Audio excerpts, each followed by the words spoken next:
Aujourd'hui, on va regarder les applications de la simplicité des groupes. C'est-à-dire qu'un certain nombre d'entre vous, je suppose à l'agrégation externe ou interne, mais bon là, vu la saison, c'est plutôt externe, ont dans leur musette un développement sur la simplicité, par exemple, du groupe SO3 ou du groupe AN quand n est différent de 4. En particulier, quand il est supérieur ou égal à 5, c'est plus intéressant parce que c'est non commutatif. Alors, évidemment, même si, et surtout, si votre développement est impeccable, le jury sera amené à poser des questions qui regardent si vous avez du recul par rapport à ça, si vous savez ce que c'est que la simplicité. Bon, alors on va supposer que vous savez parfaitement démontrer la simplicité. La première question, c'est est-ce que vous connaissez d'autres groupes simples? Alors bon, globalement, les groupes simples, c'est AN, N différent de 4, SO3, bon, puis après, bon, il est bon de savoir que SON n'est pas simple, en tout cas SO4 n'est pas du tout simple, SO5 est simple, hein, on est sur R, hein, et ensuite SO6, et de Strasbourg évidemment. C'est quelqu'un qui a toujours frisé le lamentable et qui est toujours resté dans le ridicule. Toujours. C'est que de la beauté. Et n'est pas simple. Donc, pourquoi? Parce qu'il y a un sous-groupe distingué, vous avez identité et moins l'identité dans SO6, parce que 6 est simple. Donc ici, vous avez, il suffit de quotienter par ce sous-groupe-là, donc SON inter R étoile identité, donc qui est en fait plus ou moins identité, et là, vous allez obtenir un groupe simple. Voilà. Pareil, SLN n'est pas simple, mais quand vous le quotientez, donc c'est pour ça qu'on met un P, hein, ici on aurait pu mettre P, SON, donc quand vous quotientez par l'intersection du groupe et des homothéties, d'accord, K étoile identité, eh bien, vous obtenez un groupe simple, sauf si N égale 2, avec K égale soit F2, soit F3. Bon. Donc ça, c'est des exceptions, il y a des ratés au départ. Maintenant, il faut surtout avoir conscience des applications de la simplicité des groupes. À quoi ça sert, d'accord? En gros, pourquoi faire simple? Vous savez qu'il avait raté sa carrière. Évidemment. Et sa vie aussi, d'ailleurs. On en reviendra peut-être à une autre partie. Voilà. Soit j'ai un groupe simple. Alors, voilà toutes les propriétés qu'on va récolter qui sont vraiment magnifiques et puis qu'on a en un claquement de doigts. Si on a un morphisme de G dans H, eh ben le morphisme, il est soit trivial, soit injectif. Ça, c'est génial. D'accord? Il n'y a pas de demi-mesure. Vous voyez? Soit il est trivial, c'est-à-dire que tout est envoyé sur l'identité de H, soit il est injectif. Et G rentre tout entier dans H sans noyau. Effectivement, parce qu'un noyau, c'est distingué. Donc, soit il est égal à E, dans ce cas-là, c'est injectif, soit le noyau, c'est G tout entier, dans ce cas-là, il est trivial.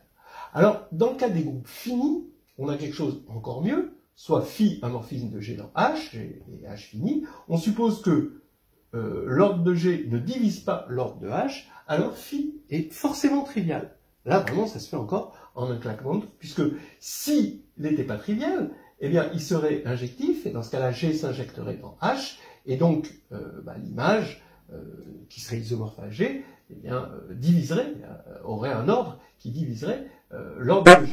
Or, ce n'est pas, et donc, phi est trivial. Donc, vous voyez, c'est quand même extrêmement puissant.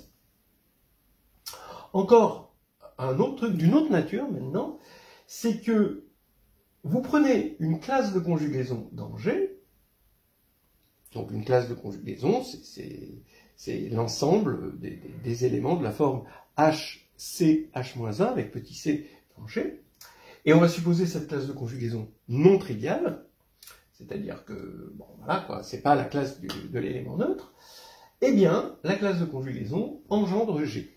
Pourquoi? Parce que d'abord, comme c'est non trivial, cette classe de conjugaison, le sous-groupe engendré par la classe de conjugaison, eh bien, ça va être un sous-groupe non trivial. Mais comme on a pris le soin de prendre une classe de conjugaison, ça va être distingué.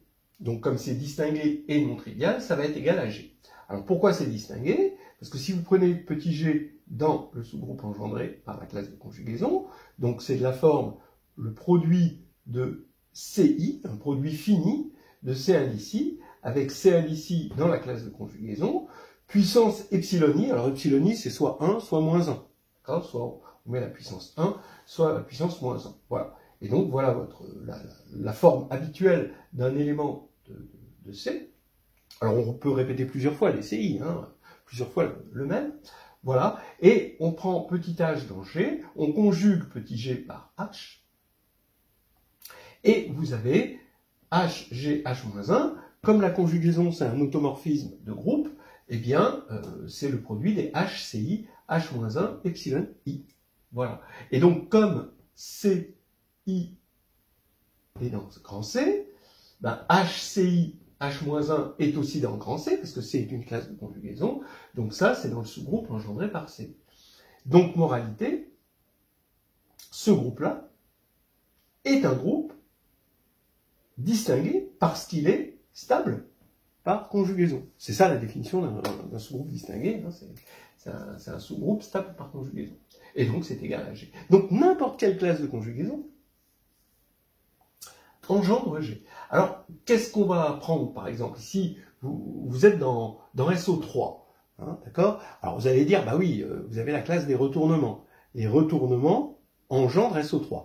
Ouais, alors là, c'est un peu triché, parce que comme on a démontré que SO3, généralement, est simple, généralement, hein, je dirais 9 fois sur 10, on l'a démontré en utilisant le fait que les retournements engendrent justement SO3. Donc on ne peut pas utiliser la simplicité pour montrer que les retournements engendrent.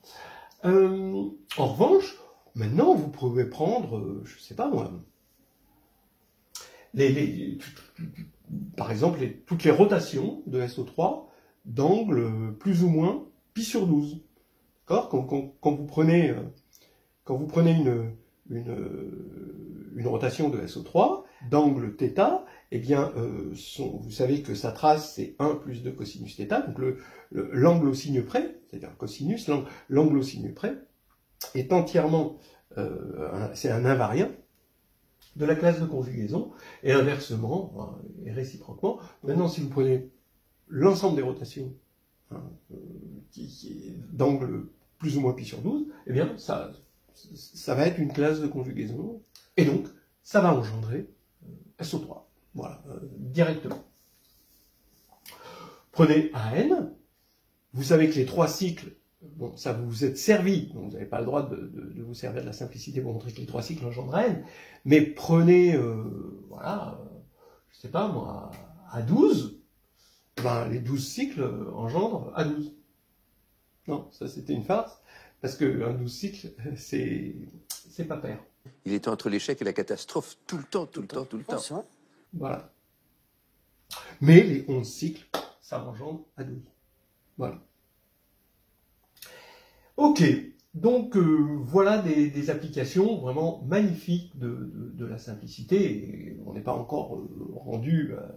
Je veux dire, toute l'histoire de l'algèbre est une utilisation subtile de la simplicité. Maintenant, on va passer à autre chose. On va regarder des extensions d'un groupe simple. Par exemple, AN est simple, et vous avez un surgroupe, en quelque sorte, de AN, c'est SN. Et maintenant, on va pouvoir comprendre quels sont les sous-groupes distingués de SN. Parce que SN n'est pas très très loin de AN. Donc, dans les sous-groupes distingués de SN, il va y avoir de la rigidité. Alors regardez, si G est un sous-groupe de SN, N différent de 4, alors G est soit E, soit AN, soit SN. Donc là, il y a 3 possibilités. Vous voyez, c'est une grosse rigidité. Donc on va le montrer, c'est pas trop difficile. Regardez G inter AN, vous voyez que c'est un sous-groupe de AN, mais c'est un sous-groupe distingué. Alors pourquoi c'est un sous-groupe distingué? Parce que quand vous conjuguez par un élément de AN, comme G est distingué dans SN, ça va rester dans G, et comme AN, bien sûr, en quelque sorte, il est distingué dans AN. Il est même distingué dans SN, il est distingué dans AN, et bien, donc la conjugaison va rester stable AN, donc l'intersection. Donc on a bien là, G inter AN, qui est un sous-groupe distingué de AN. Donc comme AN est simple, parce que AN est différent de 4, soit G inter AN égale à N, ce qui revient à dire que AN est inclus dans G, c'est le premier cas. Donc on a G qui est coincé entre AN et SN. Alors là, il n'y a pas beaucoup de place entre AN et SN, parce que quel va être l'ordre de G? Forcément, par Lagrange, un multiple de AN. Mais l'ordre de Sn est un multiple de G. Donc ces deux multiples, ça doit donner le multiple, quand on les multiplie, ça doit donner le multiple qu'on a ici. Mais le multiple ici, c'est 2, qui est le premier. Hein, parce que l'ordre de Sn est 2 fois plus grand que l'ordre de An. Ce qui fait que soit G est égal à N, soit G est égal à Sn. Donc on a obtenu ces deux situations dans le premier cas. Maintenant, deuxième cas, soit G inter AN égale forcément E, parce que comme AN est simple, hein, c'est soit tout, soit rien, presque rien, disons, l'élément neutre. Alors, dans ce cas-là, qu'est-ce qui va se passer si G inter AN égale E? Prenons deux éléments de G. On va les prendre différents de E. Vous les multipliez. Sigma et tau. D'accord? Ils sont dans G. Donc, comme ils sont dans G et différents de E, ils ne sont pas dans AN. Mais quand vous allez les multiplier, vous multipliez deux éléments de signature négative, donc ça vous fait un élément de signature positive. Mais comme vous êtes dans G, vous allez rester dans G d'une part. Mais vous avez un élément de signature positive, donc vous êtes dans AN. Donc vous êtes dans G inter AN. Donc sigma fois tau, sigma rond tau si vous préférez, il est dans G inter AN. Donc c'est forcément E. Alors là c'est embêtant, ça veut dire que si vous prenez déjà sigma fois sigma, d'accord, ça fait E. Donc sigma est d'ordre 2. Donc déjà j'ai que tout élément de G est d'ordre 2. Donc maintenant, mieux, vous prenez deux éléments de G différents de E. Donc ils sont tous les deux d'ordre 2. On est bien d'accord. Donc vous prenez tau moins 1, va être aussi dans G. Donc vous allez avoir sigma fois tau moins 1, d'après ça, est égal à E. Donc tau est égal à sigma. Donc ça veut dire qu'il n'y a qu'un seul élément différent de... soit G est égal à E, d'accord? Dans ce cas-là, on est dans ce cas-là. Mais si on n'est pas dans ce cas-là, alors il n'y a qu'un seul élément, sigma, qui est d'ordre 2 dans G. Donc G, c'est juste E, sigma. Et on va montrer que c'est pas possible. C'est-à-dire que ça, c'est pas possible. Attention, si N est différent de 2. Donc là, à partir de maintenant, on va supposer que N est strictement supérieur à 2. Alors, donc, supposons que sigma est différent de E. Donc ça veut dire qu'il va envoyer I sur un certain J avec J différent de I. Mais comme il est d'ordre 2, sigma de J, ça va être I. Forcément, parce que sigma 2 égale identité. Voilà. Mais, comme N est strictement supérieur à 2, j'ai un troisième élément, que je vais appeler K, et je vais dégainer le 3 cycle IKJ. Donc, bon, je sais que j'ai même pas besoin de dire que ça c'est dans AN, puisque je sais que c'est dans Sn. Je vais regarder H sigma H-1, qui est censé être dans G, et, parce que G est distingué, et qu'est-ce qui va donner I par H-1, il va donner J, J par sigma, il va donner I, et I par H, il va donner K. Donc, il envoie I sur K. Oui, mais alors, du coup, cet élément, il envoie I sur K. Or, le seul élément de G, il envoyait I sur J. Donc, c'est impossible parce que K est différent de J. Voilà. Donc, c'est terminé. C'est, je pense, la preuve la plus simple qui soit. Je ne sais pas si vous en avez une plus simple que ça. Bref, on a que G distingué dans Sn. Si n est différent de 4, alors G égale E à n ou Sn. La question classique, c'est que se passe-t-il pour n égale 4? Eh bien, pour n égale 4, vous avez E, A4, S4, ou le Fier groupe E, c'est-à-dire le groupe qui est constitué de E, le groupe à 4 éléments, qui est constitué de E et les 3 doubles transpositions. Voilà. Maintenant, on va exploiter un petit peu plus ce théorème de la classification des sous-groupes distingués de Sn.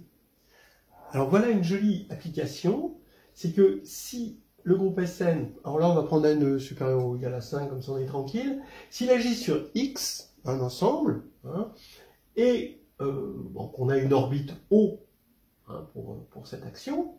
Alors je prends une orbite O, ça veut simplement dire que je veux regarder Sn qui agit sur O transitivement. Voilà, donc je prends prends une action transitive. Je me restreins à une action transitive.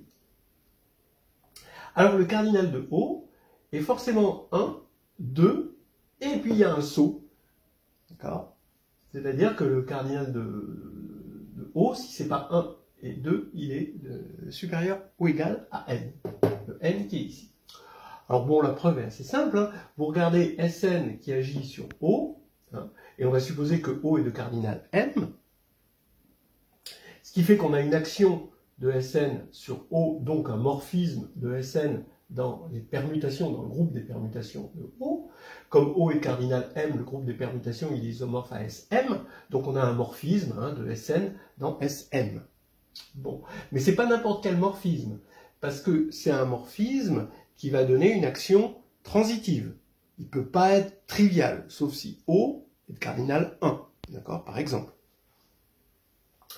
Donc, on va faire tous les cas, on va regarder le noyau de phi. Le noyau de phi, il est distingué dans Sn, donc c'est soit Sn, soit An, soit E.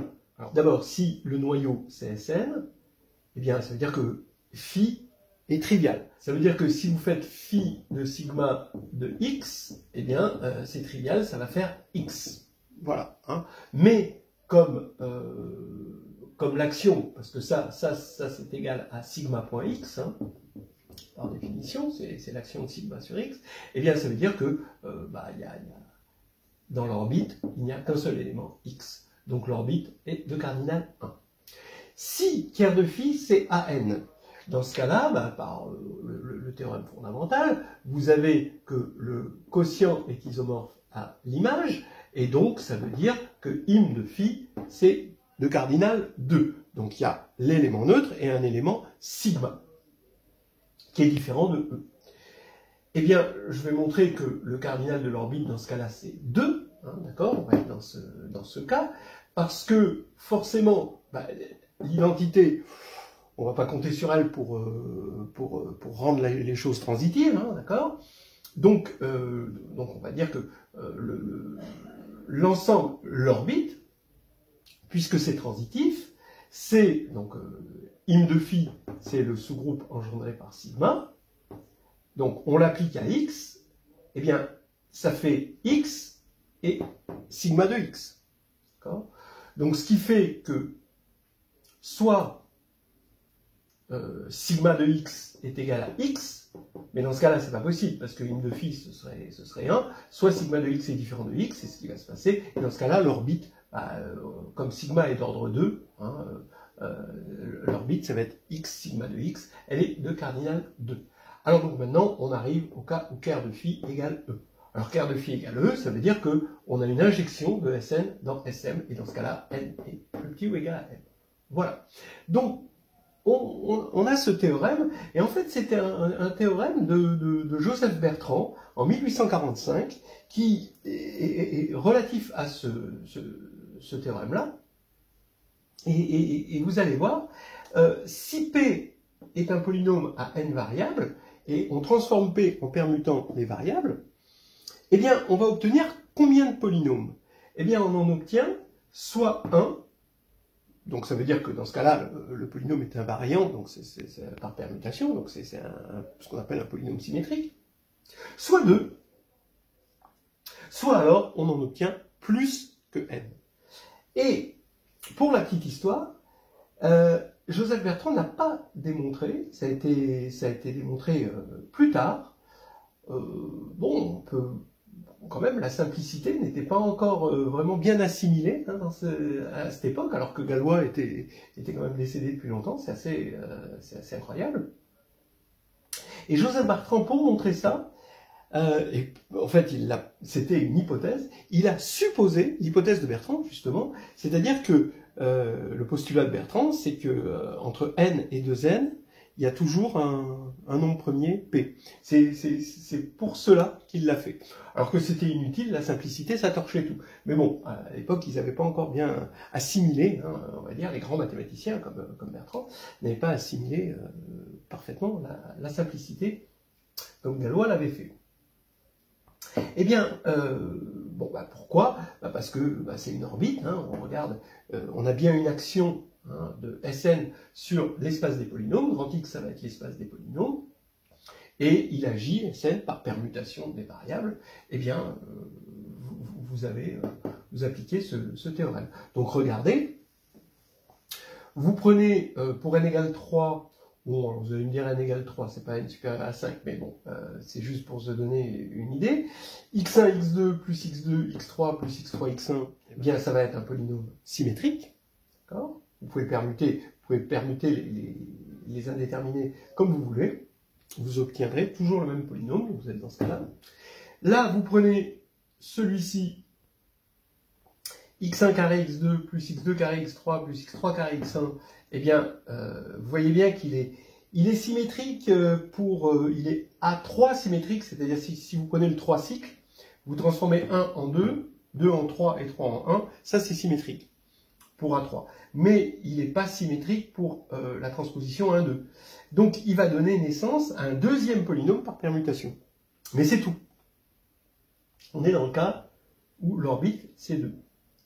Voilà. Et sinon, après, c'est supérieur ou égal à n. Donc ils avaient remarqué que des polynômes symétriques, il y avait cette espèce de saut. Hein, quand on symétrise des polynômes, le nombre de polynômes obtenus possédait un saut. Donc voilà, c'est assez joli. Et pour terminer, regardez ce qui se passe pour S4. Évidemment, ça ne se passe pas comme ça. Vous avez ce polynôme, x1, x2 plus x3, x4. Eh bien, dans son orbite, vous allez avoir x1, x2 plus x3, x4, bien sûr, c'est l'identité, x1, x3 plus x2, x4. Donc là, il suffit d'envoyer 1 sur 4, 4 sur 1, 2 sur 3, 3 sur 2, la double transposition, vous avez ça. Et puis, vous avez de la même manière x1, x4 plus x2, x3. Donc là, vous avez une situation exceptionnelle, hein, qui est liée au fait qu'il existe un morphisme qui va être de S4 dans S3, et on va avoir un morphisme surjectif de S4 dans S3, hein, qui va avoir pour noyau, forcément, ce groupe distingué d'ordre 4, le groupe de Klein de S4. Voilà, c'était une petite balade en toute simplicité.